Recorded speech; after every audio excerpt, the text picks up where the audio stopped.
But Donald Trump actually says he'd welcome Bloomberg's competition. He's very opposite on me with guns, and he's opposite on a lot of things. So I would love to have Michael get in the race, but I don't know if he's going to do it, but I hope he does. I would love to compete against him. Joining me now, Sheriff David Clarke and Gina Loud. Sheriff Clarke, Michael Bloomberg, I'm not sure he really resonates outside of the. He thinks that the parties are so polarizing right now, he maybe could waltz to the election.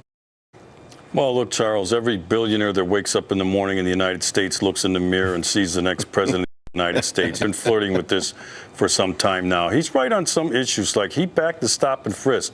That tactic used by the NYPD to bring crime levels, keep them down, and to bring them to record lows.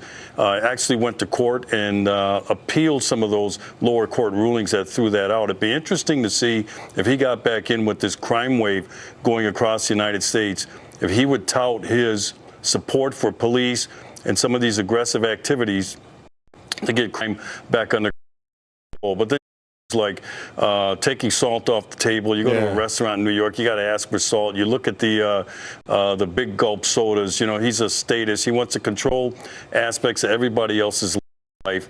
That's where I think he turns a lot of the people off. I know why Donald Trump wants him in the race, because when it comes personality in presidential politics is about personality, is a poor man's Donald Trump.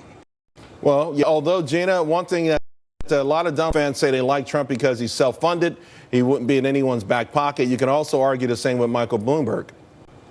Yeah, but there are lots of differences, some of those that Mr. Trump has already illuminated, but also the fact this just illustrates, Charles, the complete disarray right now of the establishment and of the DNC. Bloomberg's not going to affect the Republican vote. He's not going to pull any votes away from Donald Trump or Ted Cruz or any of the top tier candidates on the GOP side. No side wants a statist. They understand that it's big government that got us in the trouble we're in now, and there's no way they're going to go. No wonder.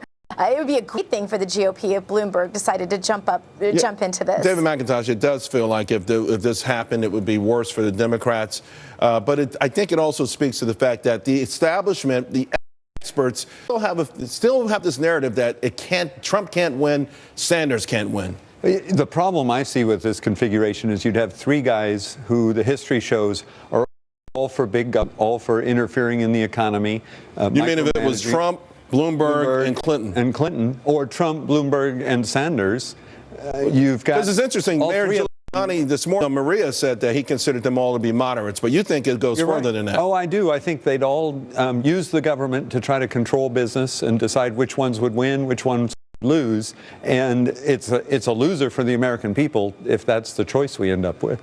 Well, I got to tell you though, Gina, it's and I like the point that Sheriff Clarke brought up. The big issues like crime and the idea that crime went down so precipitously under Bloomberg, to mess it all up because you want to control Slurpees is just so bad. Unfortunate. That is really bad. And that was, even for people who live on the other side of the country like me, that's the number one thing that comes to mind. If Bloomberg, a household name, that's exactly what he himself said, that he would never run third party because third party candidates don't win. So he has to start out with the big gulp issue, with the be in the race. It's not a very good place to start a campaign for president. And then third party, of course, is a whole other facet that I don't think plays to his favor. And he could never campaign at a Golden Corral. All right, guys, thank you all very much. Well, I will now just